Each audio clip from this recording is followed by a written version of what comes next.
Imagine you became a millionaire and you achieved everything you ever wanted. Your dream wife, your dream house, your dream job. You're healthy, you're rich, you're happy, you feel fulfilled. And when I would ask you, does your friend group, your friends, still fit in that picture? A lot of the people watching would say no. And that's basically what I wanted to talk about. I had a friend group a while ago and I really liked those people. But when I became friends with them, I was in the mental space of like partying and stuff.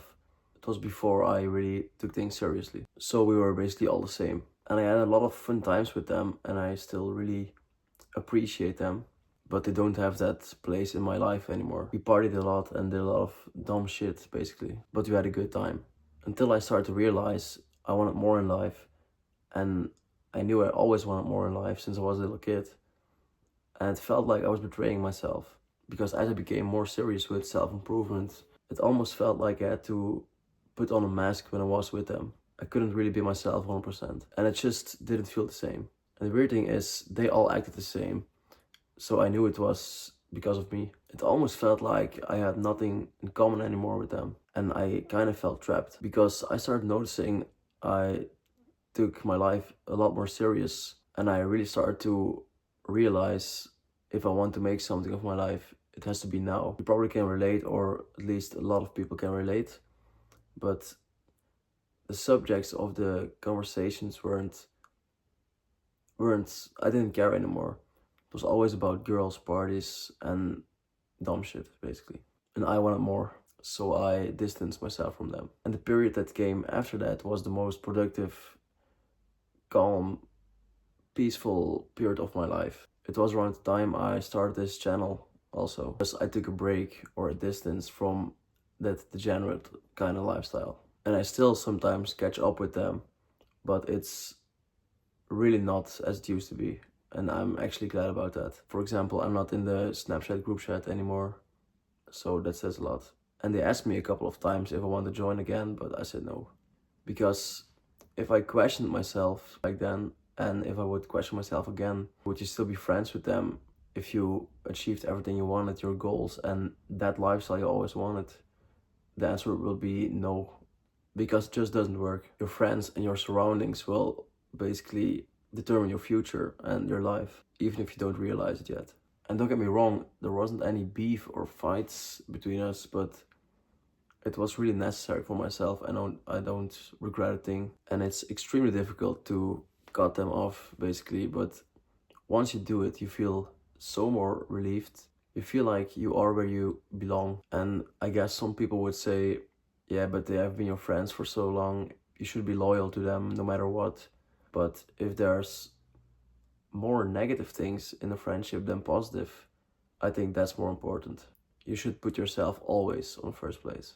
And as I said, it doesn't mean you have to fight about it, but you should be honest with yourself. What I also noticed is you make space for new people in your life once you cut ties with your old friends. And that would never be the case, and that would never happen if you stayed friends with them. So it's really important. Because as I said, your friends will determine your future.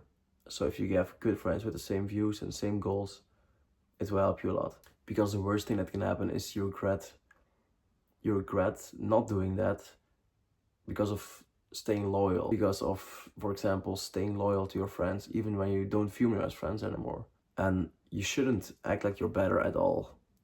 But you really shouldn't act like you're the same at all.